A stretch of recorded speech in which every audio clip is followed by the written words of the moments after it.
Hi Andy, this is Satish Patna, keyword trainer. So today's our session is Core Java first class. See, today's our class is in Telugu. So if anybody needs the English class, yeah, I'll give the link in the below. Yesterday already the English session was over. Okay, see, చూడమ్మా ఈరోజు మన class core Java first class ఈరోజు. This is for all the people like IT people వినొచ్చు, non IT people వినొచ్చు, and students like graduates and postgraduates. Anyone can listen this class. So it is useful to all, even housewives also. ప్రతి ఒక్కరు వినండి. So Java కోసం చిన్న awareness program. Okay, see, initially the Java is a case sensitive language. See, Java means it's only core Java. It is not an advanced Java. ఏం భయపడదాం, it's just core Java మాత్రమే.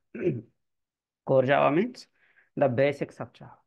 Okay, see, Java is a case sensitive language.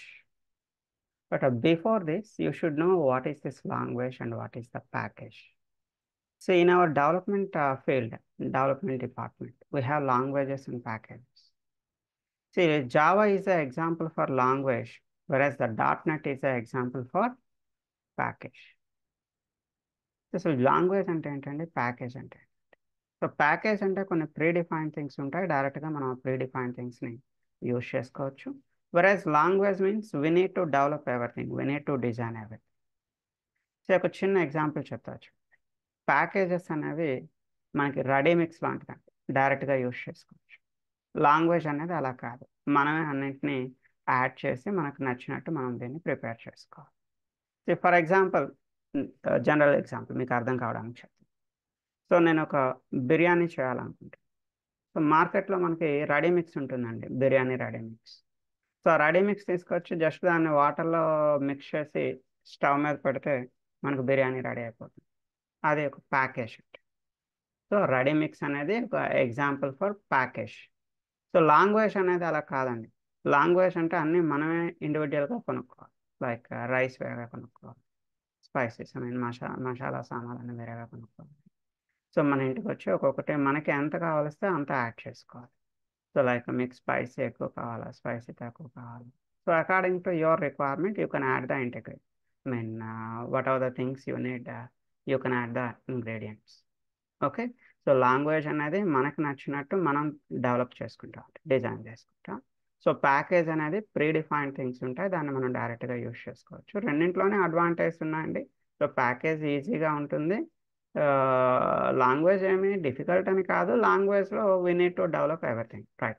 So best example for ప్యాకేజ్కి best example ఏంటంటే మన IT ఫీల్డ్లో .NET is the best example for package.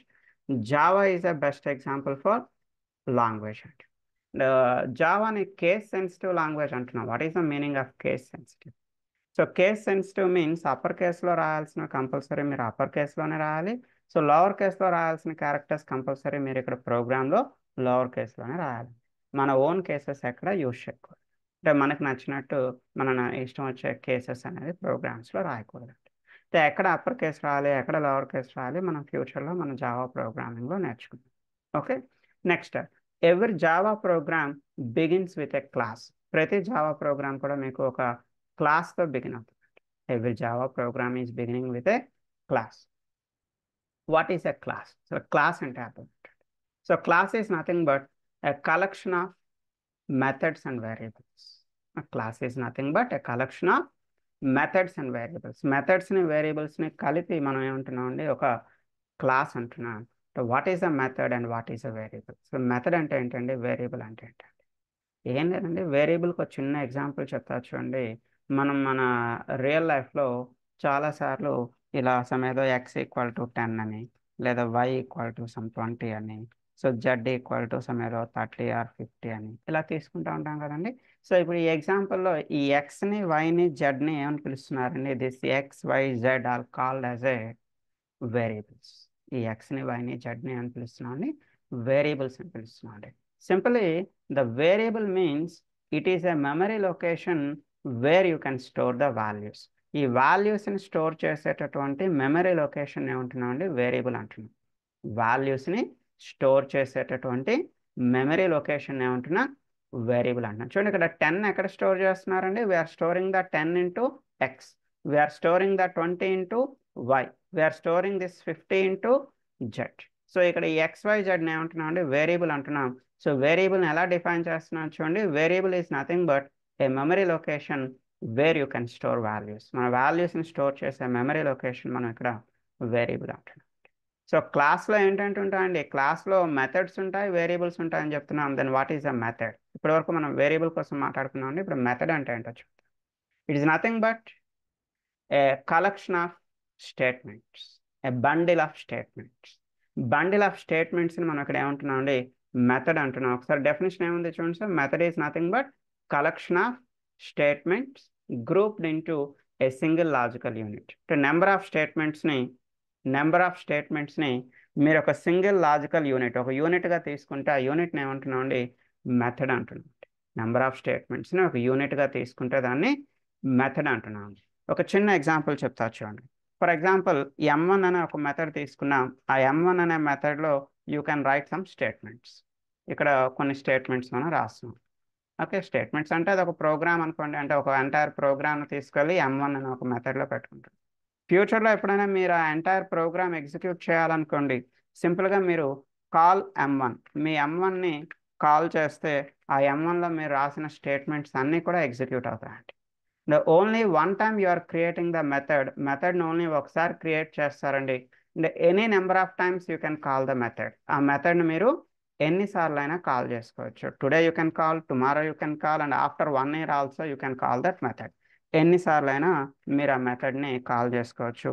Mainly the methods are used for reusability. Methods దేనికోసం అండి? Reusability కోసం. అంటే ఒకసారి create చేసి ఫ్యూచర్లో ఎన్నిసార్లు అయినా మనం దాన్ని యూజ్ చేసుకోవచ్చు. సో మీకు అర్థమయ్యేటట్టు చిన్న ఎగ్జాంపుల్ చెప్తా చూడండి. ఒక క్లాస్ రూమ్ ఉంది. క్లాస్ రూమ్లో ఒక 30 మెంబర్స్ స్టూడెంట్స్ ఉన్నారు అనుకుందాం. సో ఈ 30 మెంబర్స్ స్టూడెంట్స్ని నేను ఒక 3 గ్రూప్స్గా డివైడ్ చేయాలనుకుంటున్నా.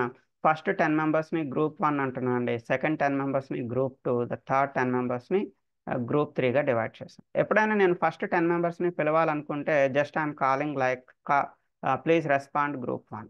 ప్లీజ్ రెస్పాండ్ గ్రూప్ 1 అంటే ఎంతమంది రెస్పాండ్ అవుతారమ్మా? ఫస్ట్ 10 మెంబర్స్ మీకు రెస్పాండ్ అవుతారు. సో ప్లీజ్ రెస్పాండ్ గ్రూప్ 2 అంటే సెకండ్ 10 మెంబర్స్ రెస్పాండ్ అవుతారు. ప్లీజ్ రెస్పాండ్ గ్రూప్ 3 అంటే లాస్ట్లో ఉన్న 10 మెంబర్స్ రెస్పాండ్ అవుతారు. ఇక్కడ నాకు అడ్వాంటేజ్ ఏంటండి? So no need to call all their names. ఇప్పుడు నేను ఫస్ట్ 10 మెంబర్స్ని పిలవాలంటే వాళ్ళందరి పేర్లు పిలవాల్సిన అవసరం లేదు. జస్ట్ నేను గ్రూప్ 1 అంటే ఆ ఫస్ట్ 10 మెంబర్స్ మనకి రెస్పాండ్ అవుతున్నారు. Only one day I'm dividing the class room into number of groups, but the entire year any time I can use that group names. Only ఒకరోజు కష్టపడి నేను క్లాస్ రూమ్ని నెంబర్ ఆఫ్ గ్రూప్స్గా డివైడ్ చేశానండి. తర్వాత year అంతా కూడా ఎప్పుడైనా నేను వాళ్ళని పిలవాలనుకుంటే సింపుల్గా గ్రూప్ నేమ్ని బేస్ చేసుకుని ఆ లోపల ఉండే స్టూడెంట్స్ అందరినీ మనం అట్ ఏ టైం పిలవగలుగుతున్నాం. ఓకే, సో ఇక్కడ మెథడ్కి డెఫినేషన్ ఒకసారి చూడండి. Method is nothing but a collection of statements grouped into a single logical unit. Number of statements grouped into a single logical unit. Number of స్టేట్మెంట్స్ని ఒక single logical యూనిట్గా మనం తీసుకుంటే, ఒక సింగిల్ యూనిట్గా తీసుకుంటే దాన్ని మనం అంటున్నామండి మెథడ్ అంటుంది. రైట్, ఇంతవరకు ఓకే కదండి? అర్థమైంది కదా? అండ్ వన్ మోర్ థింగ్ అండి, నా క్లాసెస్ మీకు నచ్చితే సో ఇది యూజ్ అవుతాయి అనుకునే వాళ్ళందరికీ కూడా షేర్ చేయండి. ప్లీజ్ లైక్ ద క్లాస్, మన వీడియోని లైక్ చేయండి, సబ్స్క్రైబ్ చేయండి. చాలామంది చూస్తున్నారు బట్ సబ్స్క్రైబ్ చేయడం మర్చిపోతున్నారు. So please subscribe the channel and please support me and support my channel. Okay, and I will continue the remaining things. చూడండి, నెక్స్ట్ ఇష్యూకి వస్తే ఈ జావా ప్రోగ్రామ్ మనం ఎక్కడ టైప్ చేయొచ్చు? Wear you can type the Java programme. So ఈ Java ప్రోగ్రామ్ని type చేయడానికి చాలా రిసోర్సెస్ ఉంటాయండి. ద బెస్ట్ ఈజ్ ఎక్లిప్స్ అండి. ఎక్లిప్స్లో మనం ఈజీగా జావా ప్రోగ్రామ్స్ని టైప్ చేసుకోవచ్చు. But how to install the Eclipse మన సిస్టంలో ఎలా ఇన్స్టాల్ చేస్తాం? ఇట్స్ వెరీ ఈజీ అండి. Open any browser. మీ సిస్టంలో ఏదైనా ఒక బ్రౌజర్ని ఓపెన్ చేయండి. సో అది క్రోమ్ అవనియండి, ఇంకేదైనా కానివ్వండి, మీ ఇష్టం. మీకు కంఫర్టబుల్గా ఉండే బ్రౌజర్ని ఓపెన్ చేయండి. సో బ్రౌజర్లో go to the Google page open చేయండి. గూగుల్ పేజ్లో you need to type Eclipse download అని చెప్పి టైప్ చేయండి. ఓకే, సో దెన్ మీకు ఇక్కడ ఎక్లిప్స్ సంబంధించి అఫీషియల్ వెబ్సైట్ ఓపెన్ అవుతుందండి. eclipse.org. This official website for the Eclipse అనేది ఒక ఎడిటర్ అండి. Editor means where you can type the program, where you can type our Java program. Okay, so ఇక్కడ మీరు ఏమైనా సింటాక్సెస్ తప్పు చేసినా కూడా ఈజీగా మిమ్మల్ని గైడ్ చేస్తుంది. So easily you can learn your Java here. You can execute your program, you can see your output everything in Eclipse. అన్ని కూడా మీరు ఎక్లిప్స్లోనే చేయగలుగుతారు. ఓకే, సో ఇక్కడ క్లిక్ చేయండి, ఎక్లిప్స్ డౌన్లోడ్ పైన క్లిక్ చేయండి. Then you can see the Eclipse website like this. ఇలా ఓపెన్ అవుతుందండి ఎక్లిప్స్ ఒక official website. So little bit scroll it down, కొంచెం మెల్లగా ఇలా కిందకి స్క్రోల్ చేయండి. So on the left hand side మీకు ఎడమ చేతి వైపు ఇక్కడ మీకు డౌన్లోడ్ అనే ఒక ఆప్షన్ కనిపిస్తుంది చూడండి. Please you need to click on this download. ఈ డౌన్లోడ్ పైన క్లిక్ చేయండి. మీకు ఎక్లిప్స్ సంబంధించి సాఫ్ట్వేర్ డౌన్లోడ్ అవుతుంది. మీ డౌన్లోడ్స్లోకి వెళ్ళండి, double click on that software, just next finish. అంతే అండి, ఏం లేదు. తనంతట అదే ఇన్స్టలేషన్ కంప్లీట్ అయిపోతుంది. సో ఇన్స్టలేషన్ అంతా కంప్లీట్ అయిన తర్వాత గో టు యువర్ డెస్క్టాప్. మీ డెస్క్టాప్ పైకి వెళ్ళండి. You can see the Eclipse shortcut. Eclipse shortcut ఇలా కనిపిస్తుంది. So you can open the Eclipse. ఎక్లిప్స్ని ఓపెన్ చేయండి. So first time when you are opening the Eclipse it will ask you the work space. First time మిమ్మల్ని ఏమడుగుతుందండి, work space తలక లొకేషన్ని మిమ్మల్ని అడుగుతుందండి. అంటే డిఫాల్ట్గా అక్కడ ఉంటుంది, జస్ట్ మీరు ఓకే కొడితే సరిపోతుందండి. డోంట్ ఆస్క్ అగైన్ అని ఒక ఆప్షన్ కనిపిస్తుంది. You need to select the check box. Same ఏంటండి అసలు వర్క్ స్పేస్ అంటే ఏంటండి, మన ప్రోగ్రామ్స్ ఏ లొకేషన్లో అయితే సేవ్ అవుతాయో ఆ లొకేషన్ ఇక్కడ డిఫాల్ట్ లొకేషన్ ఉంటున్నామండి వర్క్ స్పేస్ అంట. సో ఆ వర్క్ స్పేస్ లొకేషన్ సెట్ చేసి just you need to go with okay or finish. Okay, so then you can see the Eclipse like this. ఇలా మీకు ఒక ఎక్లిప్స్ అనేది, ఒక ఎంటీ ఎక్లిప్స్ అనేది ఓపెన్ అవుతుంది. So in that Eclipse you need to create your own folder. మీకంటూ కొత్తగా ఒక ఫోల్డర్ని క్రియేట్ చేసుకుంటారు. సో ఎలా క్రియేట్ చేస్తారు చూడండి. Simply go to the file, new, Java project. File, new, Java project. So ఈ జావా ప్రాజెక్ట్లోకి వెళ్ళేటప్పుడు మిమ్మల్ని ప్రాజెక్ట్ నేమ్ అడుగుతుందండి. సో ఈ project name is nothing but me folder name అండి. నేను ఇనీషియల్గా మనకంటూ ఒక ఫోల్డర్ క్రియేట్ చేసుకుందాం అనుకుంటున్నా కదా. సో జావా స్పేస్ ఇస్తే యాక్సెప్ట్ చేయదండి. సో బెటర్ మీరు గ్యాప్ మెయింటైన్ చేయాలనుకుంటే అండర్స్కోర్ ఇవ్వండి. సో ఇక్కడ నేను ఏదో సమ్ జావా అని వదిలేస్తున్నాను, మీ ఇష్టమే. లేదా better you can go with core Java. So మనం ఇప్పుడు కోర్ జావా నేర్చుకోబోతున్నాం కదండి. So just I'm writing core_java, click on finish. So మీకు ఇక్కడ లెఫ్ట్ హ్యాండ్ సైడ్ ఆ నేమ్తో ఒక ఫోల్డర్ అనేది మీకు క్రియేట్ అవుతుంది. ఇక్కడ మీరు చూడొచ్చండి. సో కొంతమందికి ఇలా ఫైల్, న్యూ, జావా ప్రాజెక్ట్లోకి వెళ్ళాల్సిన అవసరం లేదండి. ఇక్కడ మీకు ఈ ఏరియాలో ఒక లింక్, బ్లూ కలర్లో ఒక లింక్ కనిపిస్తూ ఉంటుంది. క్రియేట్ ఎ జావా ప్రాజెక్ట్ అని ఒక లింక్ ఉంటుందండి. ఆ క్రియేట్ ఎ జావా ప్రాజెక్ట్ మీద క్లిక్ చేయండి. So then you can create your Java project. So మీకు లింక్ కనిపించకపోయినా ప్రాబ్లం ఏం లేదండి. Go to the file menu, new, Java project like this. Also you can create your core Java. So after creating this core Java we need to start our programming. ఇక్కడ మనం మన ప్రోగ్రామ్స్ని start చేయాలండి. Say first of all you need to create your package. ఇనీషియల్గా మీరు ఏం create చేయాలండి, ఒక ప్యాకేజ్ని క్రియేట్ చేస్తారు. What is this package? So package is nothing but a collection of programs, set of programs. So మన జావా ప్రోగ్రామ్స్ అన్నింటినీ ఒక ప్యాకేజ్గా తీసుకుంటాం. With in one package you can write a multiple programs. For example package వన్లో classroom programs అన్ని తీసుకుంటారు. Package 2 homeworks అన్ని కూడా, ప్రాక్టీసెస్, మీరు చేసే ప్రాక్టీస్ అన్ని కూడా వేరొక ప్యాకేజ్లో తీసుకుంటారు. అంటే ప్రాక్టీస్ అనే ఒక ప్యాకేజ్ పెట్టుకోండి, క్లాస్ వర్క్ అని చెప్పి ఒక ప్యాకేజ్ పెట్టుకోండి. Like that you can maintain a multiple packages. In each and every package you can write a multiple programs. ప్రతి ప్యాకేజ్లోని మనం మల్టిపుల్ ప్రోగ్రామ్స్, నెంబర్ ఆఫ్ ప్రోగ్రామ్స్ని రాయొచ్చండి. సో జస్ట్ ఎలాంటి ప్యాకేజ్ని క్రియేట్ చేస్తాం, right click on your core Java. మీ core Java పైన రైట్ క్లిక్ చేయండి, new package. You can give any package name, better you need to give it in a lower case. So for example నేను ఇక్కడ package 1 అని రాస్తున్నానండి. Just I'm writing package 1 finish. So after creating the package, in that package we need to create our program. ఈ ప్యాకేజ్లో మన program create చేయాలి. Java program దేంతో start అవుతుందని చెప్పుకున్నామండి మన థియరీలో. ఒకసారి చూడండి, every Java program begins with a class. ప్రతి జావా ప్రోగ్రామ్ కూడా మనకు దేంతో స్టార్ట్ అవుతుందండి, ఒక క్లాస్తో స్టార్ట్ అవుతుంది. సో ఇప్పుడు ఈ ప్యాకేజ్లో మీరు మీ ప్రోగ్రామ్ని క్రియేట్ చేయాలనుకుంటున్నారు. ప్రోగ్రామ్ అంటే ఎలా క్రియేట్ చేస్తారండి, go to new class. New class is nothing but new program అని అర్థం అండి. ప్రతి ప్రోగ్రామ్ కూడా మనకు దేంతో స్టార్ట్ అవుతుంది, ఒక క్లాస్తో స్టార్ట్ అవుతుంది. So you can give any class name. Class name ఏమి ఇచ్చినా మీ ఇష్టం అండి. ఎగ్జాంపుల్గా నేను ఈరోజు క్లాస్ నేమ్ demo1 అని ఇస్తున్నాను అండి. So when you are writing the class name it should begins with upper case అండి. క్లాస్ నేమ్ ఎప్పుడు కూడా మీకు అప్పర్ కేస్తో స్టార్ట్ అవుతుంది. demo1లో డి అనేది అప్పర్ కేస్తో స్టార్ట్ అవుతుంది. సో దాన్ని నేమింగ్ కన్వెన్షన్ అంటామండి. ఫ్యూచర్లో మనం ఈ నేమింగ్ కన్వెన్షన్స్ కోసం ఇన్డెప్త్గా మాట్లాడుకుందాం. ఓకే, ఈ రోజుకి క్లాస్ నేమ్కి నేమింగ్ కన్వెన్షన్ ఏంటంటే it is beginning with upper case, just finish. Now you can see టాప్లో ఏం కనిపిస్తుంది చూడండి, మీ ప్యాకేజ్ నేమ్ అనేది కనిపిస్తుంది. Next you can see your class name, public class demo 1. ఇది ఓపెనింగ్ బ్రాకెట్, ఇది క్లోజింగ్ బ్రాకెట్. మన కన్వీనియన్స్ కోసం మనం ఈ ఓపెనింగ్ బ్రాకెట్ని నెక్స్ట్ లైన్లో తీసుకోవచ్చండి. అంటే మీకు ఓపెనింగ్ బ్రాకెట్ క్లోజింగ్ బ్రాకెట్ రెండు కూడా ప్యారలల్గా ఉంటే so you can verify for every opening bracket the closing bracket is available or not. ప్రతి ఓపెనింగ్ బ్రాకెట్కి క్లోజింగ్ బ్రాకెట్ ఉందా లేదా మీరు ఇక్కడ ఈజీగా వెరిఫై చేసుకోగలుగుతారండి. సో అయితే ఇక్కడ పబ్లిక్ అంటే ఏంటి, ఇవన్నీ కూడా మనం ఫ్యూచర్ క్లాసెస్లో చూద్దాం. ఈ రోజుకి రఫ్గా ఒక చిన్న ప్రోగ్రామ్ రాద్దామండి జావాలో ప్రతి ప్రోగ్రామ్ దేంతో స్టార్ట్ అవుతుందని చెప్పుకున్నామండి, every program is beginning with a class. అంటే ఇక్కడ అలైన్మెంట్స్ సిస్టమే చేసుకుంటుందండి. జస్ట్ చూడండి, ఒక ఎంటర్ ప్రెస్ చేస్తే సరిపోతుంది. ఈ బ్రాకెట్లో కర్సర్ పెట్టి ఒక ఎంటర్ ప్రెస్ చేస్తే ఆటో అలైన్మెంట్ అంటే ఎంత గ్యాప్ మెయింటైన్ చేయాలి అనేది అదే maintain చేసుకుంటుందండి.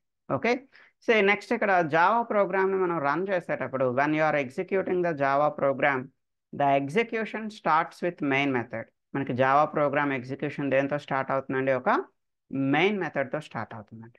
So how to write a main method ఎలా రాస్తాం. సో ఇక్కడ మనకి ఎక్లిప్స్లో షార్ట్ కట్స్ ఉంటాయండి. ఎక్లిప్స్లో మనకి షార్ట్ కట్స్ ఉంటాయి. జస్ట్ ఇక్కడ మీరు మెయిన్ అని టైప్ చేసి కంట్రోల్ స్పేస్, మెయిన్ తర్వాత ఏం చేస్తున్నారండి, కంట్రోల్ స్పేస్. మీ కీబోర్డ్లో కంట్రోల్ బటన్ స్పేస్ బార్. ఇక్కడ మిమ్మల్ని మెయిన్ మెథడ్ కావాలని అడుగుతుందండి. Just you need to select that main method. ఇంకొకసారి చూపిస్తాను చూడండి. సి ఇలా మీరు మెయిన్ అని టైప్ చేసి కంట్రోల్ స్పేస్, మిమ్మల్ని మెయిన్ మెథడ్ కావాలని అడుగుతుంది. Just you need to double click on that main method. Automatically the main method will be created by your system itself. So main method దేనికోసం create చేస్తున్నాం అండి, మీ Java ప్రోగ్రామ్ని run చేసేటప్పుడు always the execution begins with a main method. Execution ఎప్పుడు కూడా main మెథడ్తోనే start అవుతుందండి. Every Java programme must have one main method. Compulsory ప్రతి ప్రోగ్రామ్కి మనకు ఒక మెయిన్ మెథడ్ అనేది ఉండాలి. సో మెయిన్ మెథడ్లో కూడా ఓపెనింగ్ బ్రాకెట్ క్లోజింగ్ బ్రాకెట్ ఉంటుంది చూడండి. ఈ ఎండింగ్లో ఓపెనింగ్ బ్రాకెట్ ఉంది, నేను దాన్ని నెక్స్ట్ లైన్లో పెట్టుకున్నాను. Now you can verify for every opening bracket there should be a closing bracket. ప్రతి ఓపెనింగ్ బ్రాకెట్కి ఒక క్లోజింగ్ బ్రాకెట్ ఉందా లేదా చెక్ చేసుకోండి. రైట్, సో మనం ఫ్యూచర్లో ఈ పబ్లిక్ అంటే ఏంటి, స్టాటిక్ అంటే ఏంటి, వాయిడ్ అంటే ఏంటి, ఇవన్నీ కూడా మనం మాట్లాడుకుందాం. ఈ రోజుకి సింపుల్గా మీరు ఏమైనా గుర్తుపెట్టుకుంటారని, జావా ప్రోగ్రామ్ రన్ చేసేటప్పుడు ఎగ్జిక్యూషన్ మీకు ఎక్కడి నుంచి స్టార్ట్ అవుతుందండి, always the execution begins with main method only. So inside the main method just I want to right A print command. లోపల ఏదైనా ఒక చిన్న ప్రింట్ కమాండ్ రాద్దాం అనుకుంటున్నాను. సో ఇలా కర్సర్ని లోపల తీసుకోండి, ఒక ఎంటర్ ప్రెస్ చేయండి, just press 1 enter. So now I want to right A print method. So ఇక్కడ జావాలో మీరు ప్రింట్ చేయడం కోసం మన దగ్గర ఒక మెథడ్ ఉంటుందండి, pre defined method system.out.println. system.out.println. So అదంతా మీరు టైప్ చేయాల్సిన పని లేదండి, ఇక్కడ మనకి షార్ట్ కట్స్ ఉంటాయి. సో ఎలా ఉంటుందో చూడండి, జస్ట్ షార్ట్ కట్ ఎలా ఉంటుంది, SYS sys OUT out, sys out. Okay, control space sys out అని చెప్పి కంట్రోల్ స్పేస్ అండి. So then you can see system.out.println. Okay, so మనం ఎవరైనా మొబైల్ ఫోన్లో ఈ క్లాస్ వింటా ఉంటే జస్ట్ మీ స్క్రీన్ కొంచెం ఎక్స్పాండ్ చేసుకోండి, మీకు ఈ ఫాంట్ క్లియర్గా కనిపిస్తుంది. సో ల్యాప్టాప్లో చూసే వాళ్ళకి పర్వాలేదండి. సో మొబైల్లో చూసే వాళ్ళు కొంచెం స్క్రీన్ని మీ ఫింగర్స్తో ఎక్స్పాండ్ చేసుకోండి.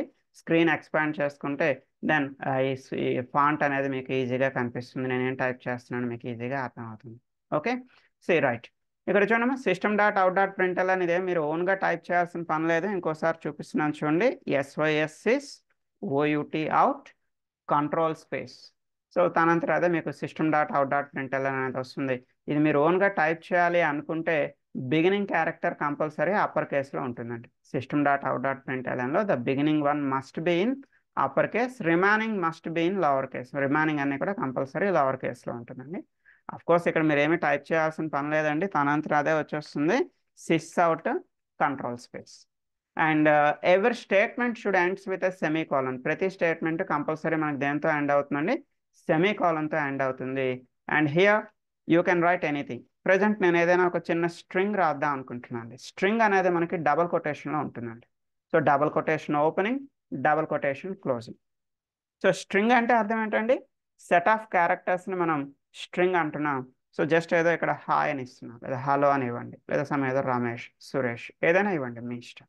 So just I want to run this program, ఈ ప్రోగ్రామ్ని రన్ చేసి చూద్దాం. So it is the run button. ఈ రన్ బటన్ పైన క్లిక్ చేస్తున్నాం అండి. So it will ask you program save చేయాలని అడుగుతుంది. ఓకే క్లిక్ చేయగానే మీకు మీ వర్క్ స్పేస్లో సేవ్ అవుతుందండి. తర్వాత మీకు చూపిస్తాను వర్క్ స్పేస్ ఎక్కడ ఉంటుంది ఇవన్నీ కూడా. జస్ట్ ఓకే క్లిక్ చేయండి. So where you can see the output, you can see the output in the console. మీ అవుట్పుట్ అనేది బాటంలో ఈ కన్సోల్లో కనిపిస్తుంది. Presently the output is hi. Hi అనే అవుట్పుట్ మీరు చూడగలుగుతారు బాటంలో. So I want to write one more print command. వేరొక ప్రింట్ కమాండ్ రాద్దాం అనుకుంటున్నాను అండి. So again go with a sys out, control space, and double quotation opening and closing. You can write anything. So for example, just I'm writing some Ramesh. Then a name, me stone, something like this. Okay, again I'll run the program. You can see the output here. Some hi అనేది print అవుతుంది. ఈ string ఏదైతే మనం రమేష్ అనే name ఇచ్చామో name కూడా ఇక్కడ మీకు బాటంలో ప్రింట్ అవుతుంది. ఓకే, సో మనకి జావా ప్రోగ్రామ్ దేంతో స్టార్ట్ అవుతుందండి? Java program is beginning with a class, multiple classes, I mean multiple programs మనం దేంట్లో యాడ్ చేసుకుంటామండి? ఒక ప్యాకేజ్లో. సో ఇనీషియల్గా ఒక ప్యాకేజ్ క్రియేట్ చేసుకుని ఆ ప్యాకేజ్లో మీరు ఎన్ని ప్రోగ్రామ్స్నైనా యాడ్ చేయొచ్చు. For example I want to write one more program. నేను వేరొక ప్రోగ్రామ్ని రాయాలనుకుంటున్నాను. So simply right click on your package. మీ ప్యాకేజ్ పైన రైట్ క్లిక్ చేయండి. Go to the new class. మీరు కొత్తగా ప్రోగ్రామ్ క్రియేట్ చేయడానికి ఎక్కడికి వెళ్తారండి? మీ ప్యాకేజ్ పైన రైట్ క్లిక్ చేస్తారు. ఎందుకంటే మన ప్రోగ్రామ్స్ దేనికి యాడ్ చేసుకోవాలి? ప్యాకేజ్కే కదా. సో ప్యాకేజ్ పైన రైట్ క్లిక్ చేసి న్యూలోకి వెళ్ళి new class. New class means new program. So for example I'm giving the program name like డెమో2. ప్రోగ్రామ్ నేమ్ ఏమని ఇస్తున్నా అండి? డెమో2 అని ఇస్తున్నాం. ప్రీవియస్గా మనం డెమో1 తీసుకున్నాం, ఇప్పుడు డెమో2 తీసుకుంటున్నాం. ఫినిష్. సో మీరు డెమో2 అని చెప్పి ఫినిష్ అంటే ఇక్కడ మీకు ఏం క్రియేట్ అవుతుంది చూడండి. It will create like demo2.java. Java ప్రోగ్రామ్కి డిఫాల్ట్ ఎక్స్టెన్షన్ ఏముంటుందండి? Defaultly the extension is .java. మీరేం ఇవ్వాల్సిన పని లేదండి. జస్ట్ మీరు డెమో2 అని చెప్పి ఫినిష్ అంటే ఇక్కడ మీకు క్లాస్ క్రియేట్ అవుతుంది. ఇక్కడ మీకు ఆ ప్రోగ్రామ్ నేమ్ విత్ ఎక్స్టెన్షన్తో సహా ఇక్కడ మీకు ఆ ప్రోగ్రామ్ నేమ్ అనేది క్రియేట్ అవుతుందండి.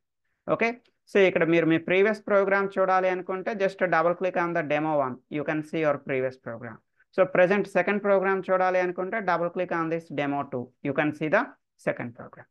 సో హియర్ మనం ప్రోగ్రామ్ ఎలా రాస్తున్నామండి? ప్రీవియస్గా ఒక ఈ ఓపెనింగ్ బ్రాకెట్ని నెక్స్ట్ లైన్లో తీసుకుంటున్నా. అలైన్మెంట్ కోసం ఏం చేస్తున్నా? ఒక ఎంటర్ ప్రెస్ చేస్తున్నా. So every program should have a main method అని చెప్తున్నాం అండి. ప్రోగ్రామ్లో మనకి ఎగ్జిక్యూషన్ మెయిన్ మెథడ్ నుంచి స్టార్ట్ అవుతుంది కదా. సో ప్రతి ప్రోగ్రామ్కి కంపల్సరీ మనం ఏం రాయాలి? Main method. మెయిన్ మెథడ్ ఎలా రాస్తున్నాం అండి? మెయిన్ అని చెప్పి control space. So it will ask you like you need a main method. Yes, just double click on the main method. ఇక్కడ కూడా మీరు ఆ బ్రాకెట్ని నెక్స్ట్ లైన్లో తీసుకోండి. Opening bracket, closing bracket check చేసుకోండి.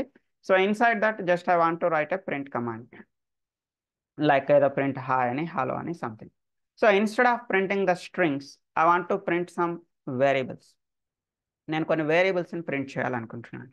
For example I want to right like int x equal to some ఏదో 10 అని 20 అని ఇలా తీసుకుంటున్నాను.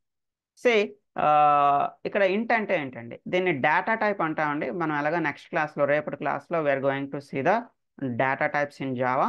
ప్రజెంట్ టెంపరీగా ఇంటీజర్ అంటే ఏం లేదండి, న్యూమరిక్ వాల్యూ, హోల్ నెంబర్స్ని స్టోర్ చేయడానికి మన దగ్గర ఉండే డేటా టైప్ ఏంటండి? ఇంటీజర్. డేటా టైప్ అంటే అర్థం ఏంటండి? What type of data you are going to store. Data type అంటే ఏంటమ్మా? What type of data you are going to store in the variable. ఆ వేరియబుల్లో మీరు ఎలాంటి డేటాని స్టోర్ చేస్తున్నారు? What type of data you are storing. Present integer అంటే ఏం చెప్పానండి? హోల్ నెంబర్స్, ఫుల్ నెంబర్స్ని స్టోర్ చేయడానికి. అదే ఇక్కడ మీరు 10.5 అని ఇచ్చారనుకోండి, no, it will not accept. చూసారా, ఇమీడియట్గా మీకు ఎర్రర్ రైజ్ అయింది. సో ఇది డెసిమల్స్ని తీసుకోదండి, అంటే ఫ్రాక్షనల్ నెంబర్స్ని తీసుకోదు. ఇంటీజర్ అనేది ఓన్లీ ఫుల్ నెంబర్స్ని మాత్రమే తీసుకుంటుంది. సో ఎక్స్ అనే వేరియబుల్లో మనం 10 స్టోర్ చేసాం. Now I want to print the X. నేను ఇప్పుడు ఆ ఎక్స్ని ప్రింట్ చేయాలనుకుంటున్నాను. సో ఎక్స్ ఎలా ప్రింట్ చేస్తామండి? ఆల్రెడీ మీకు తెలిసిన కమాండ్ అండి, sys out control space X. లోపల మనం ఏమి ఇస్తున్నామండి? ఎక్స్ ఇస్తున్నాం. So just run it. దీన్ని రన్ చేసి చూద్దాం. సో ఇక్కడ మీకు బాటంలో అవుట్పుట్ ఏమొచ్చింది చూడండి. system.out.println ఎక్స్ అని చెప్పి మనం ప్రోగ్రామ్ రన్ చేసాం. కన్సోల్లో మీకు అవుట్పుట్ ఏం ప్రింట్ అయిందండి? 10 అనే అవుట్పుట్ ప్రింట్ అయింది. అయితే చాలామంది ఇక్కడ చిన్న తప్పు చేస్తూ ఉంటారండి. ఈ ఎక్స్ని ప్రింట్ చేసేటప్పుడు దీన్ని ఇలా డబుల్ కొటేషన్లో పెట్టి ప్రింట్ చేయడానికి ట్రై చేస్తారు. నా can you guess what will be the output? ఇప్పుడు నేను రన్ చేస్తే అవుట్పుట్ ఏమొస్తుందో గెస్ చేయగలుగుతారండి? సో చూద్దాం. రన్ చేస్తున్నా. The output is X. మనకి 10 అని ప్రింట్ అవ్వలేదండి, 10కి బదులుగా మీకు ఏం ప్రింట్ అయిందండి, ఎక్స్ అని ప్రింట్ అయింది. రీజన్ ఏంటండి, ఇక్కడ మీరు మీ వేరియబుల్కి డబల్ కొటేషన్ ఇచ్చారు. అంటే ఇప్పుడు ఎక్స్ని వేరియబుల్గా ట్రీట్ చేయదండి, ఎక్స్ని ఒక స్ట్రింగ్గా ట్రీట్ చేస్తుంది. అంటే ప్రీవియస్గా మీరు రమేష్ అని హాయ్ అని ఎలా ఇచ్చారో ఇక్కడ కూడా ఎక్స్ని ఒక స్ట్రింగ్గా ట్రీట్ చేసి ఎక్స్ అనే క్యారెక్టర్ని ప్రింట్ చేస్తుంది. బట్ ఇప్పుడు మనకు కావాల్సింది ఎక్స్ అనే క్యారెక్టర్ కాదండి, ఎక్స్ లోపల ఉండే వాల్యూ కావాలి మనకి, ఆ 10 అనే వాల్యూ కావాలండి. So don't give it in a double quotation. Double quotation variables ఎప్పుడు కూడా మనం డబుల్ కొటేషన్స్లో ఇవ్వకూడదండి. సో వితౌట్ డబుల్ కొటేషన్ మనం ఎక్స్ని ప్రింట్ చేసి చూద్దాం. Again I will run the program. You can see the 10. ఇక్కడ మీకు 10 అనేది ప్రింట్ అయ్యింది. So in the same way I want to take one more variable. నేను వేరొక వేరియబుల్ తీసుకుంటున్నాను అండి, ఇంట్ y ఈక్వల్ టు 20 అని తీసుకున్నాను. So here in Java every statement should ends with a semicolon. ప్రతి స్టేట్మెంట్ మనకు సెమీకాలన్తో ఎండ్ అవుతుంది, మర్చిపోవద్దు. Okay, so here I need output like X plus Y. ఇంకా అవుట్పుట్ ఏం కావాలనుకుంటున్నాం అండి, ఎక్స్ ప్లస్ వై. ఎక్స్లో 10 ఉందండి, వైలో 20 ఉంది. I need the output like X plus Y. That means the output will be 10 plus 20 it is nothing but 30. Okay అండి. So demo 1లో జస్ట్ 2 స్ట్రింగ్స్ని ప్రింట్ చేస్తామండి. డెమో 2లో 2 వేరియబుల్స్ని తీసుకొని ఆ వేరియబుల్స్ అన్నింటినీ ఇక్కడ మనం యాడ్ చేసి ప్రింట్ చేస్తున్నాం. Okay, see it is enough for today. ఈ రోజుకి ఇది సరిపోతుందండి. ఈరోజు మనం ఏం మాట్లాడుకున్నాం ఒకసారి చూద్దాం. సో ఇనీషియల్గా లాంగ్వేజ్ అంటే ఏంటి, ప్యాకేజ్ అంటే ఏంటి అని మాట్లాడుకున్నాం అండి. సో ప్యాకేజ్కి బెస్ట్ ఎగ్జాంపుల్ ఏంటండి .NET. లాంగ్వేజ్కి బెస్ట్ ఎగ్జాంపుల్ ఏంటండి, జావా. జావా ప్రోగ్రామ్ అనేది కేస్ సెన్సిటివ్ ప్రోగ్రామ్. సో మీరు అప్పర్ కేసెస్ లోవర్ కేసెస్ మన రూల్స్ ప్రకారం ఇవ్వాలి, మనకు నచ్చినట్టు మనం రాయడానికి లేదండి ఇక్కడ. జావా ప్రోగ్రామ్ దేంతో స్టార్ట్ అవుతుందండి, every Java program is beginning with a class. ఒక క్లాస్తో స్టార్ట్ అవుతుంది. క్లాస్ అంటే అర్థం ఏంటండి, class is nothing but collection of methods and variables. Number of మెథడ్స్ని వేరియబుల్స్ని కలిపి ఇక్కడ మనం ఏమంటున్నామండి, ఒక క్లాస్ అంటున్నాం. సో ఇందులో వేరియబుల్ అంటే అర్థం ఏంటండి, it is nothing but a memory location where you can store the value. The memory location where you can store the value. Values ని స్టోర్ చేసేటటువంటి ఒక మెమరీ లొకేషన్ ని వేరియబుల్ అంటున్నాం. ఇప్పుడు ఈ ప్రోగ్రామ్ లో ఎక్స్ అనేది ఒక వేరియబుల్, వై అనేది ఒక వేరియబుల్. నెక్స్ట్ మెథడ్ అంటే అర్థం ఏంటండి, నెంబర్ ఆఫ్ స్టేట్మెంట్స్ ని మీరు ఒక గ్రూప్ గా తీసుకుంటే దాన్ని మెథడ్ అంటున్నాం. It is nothing but a collection of statements or a number of statements grouped into a single logical unit. So number of statements ని ఒక సింగిల్ లాజికల్ యూనిట్ గా తీసుకుంటే దాన్ని మనం ఏమంటున్నాం అండి, ఒక మెథడ్ అని పిలుస్తా ఉన్నామండి. సో అయితే ఈరోజు మన ప్రోగ్రాంలో ఎక్కడ నేను మెథడ్స్ ఏమి ఇవ్వలేదండి, ఓన్లీ మెయిన్ మెథడ్ ఇచ్చాను. కానీ జనరల్గా మెథడ్స్ ఎలా రాయాలి అంటే M1 M2 M3 అనే మెథడ్స్ ఎలా రాయాలి అనేది మనం నెక్స్ట్ క్లాస్లో చూద్దాం అండి. ఓకే, ఈరోజు జస్ట్ ఎగ్జాంపుల్ ప్రోగ్రాంలో నేను వేరియబుల్స్ మాత్రమే మీకు ఎగ్జాంపుల్గా చూపించాను. సో జావా ప్రోగ్రామ్స్ని ఎక్కడ టైప్ చేస్తున్నామండి, టైప్ చేయడం కోసం మనం ఎక్లిప్స్ ఇన్స్టాల్ చేసుకోవాలి. సో మీరు గూగుల్లోకి వెళ్ళి ఎక్లిప్స్ డౌన్లోడ్ అంటే you can see the Eclipse official website. ఈ అఫీషియల్ వెబ్సైట్ ఓపెన్ చేసి మీరు ఎక్లిప్స్ని డౌన్లోడ్ చేసి ఇన్స్టాల్ చేయండి. So after opening your Eclipse, మీ ఎక్లిప్స్ ఓపెన్ చేసిన తర్వాత మీకు అంటూ ఓన్ ఒక జావా ప్రాజెక్ట్ని క్రియేట్ చేసుకోండి. ఫైల్ న్యూ జావా ప్రాజెక్ట్ అని చెప్పి క్రియేట్ చేయండి. You can give any name, for example core Java అని ఇచ్చానండి. Inside that you need to create a package. Package అంటే అర్థం ఏంటండి, set of programs. So in that package you can write a multiple programs. అందులో మీరు ఎన్ని programs అయినా రాయొచ్చు. Every program is beginning with a class. ప్రతి ప్రోగ్రామ్ మనకి దేంతో స్టార్ట్ అవుతుంది, క్లాస్తో స్టార్ట్ అవుతుంది. Okay, so for today I'm closing here. So ఈ క్లాస్ వీలైనంత వరకు మీ ఫ్రెండ్స్కి ఎవరికైనా షేర్ చేయండి, ఎవరికైనా యూజ్ అవుతుంది అనుకున్నట్టయితే. Okay, so please subscribe my channel. So for today I'm closing here. ఈ రోజుకి ఇలా క్లోజ్ చేస్తున్నాను అండి. So see in the tomorrow session. మళ్ళీ రేపు ఒక న్యూ టాపిక్తో స్టార్ట్ చేద్దాం. థ్యాంక్ యూ సో మచ్ అండి. బాయ్.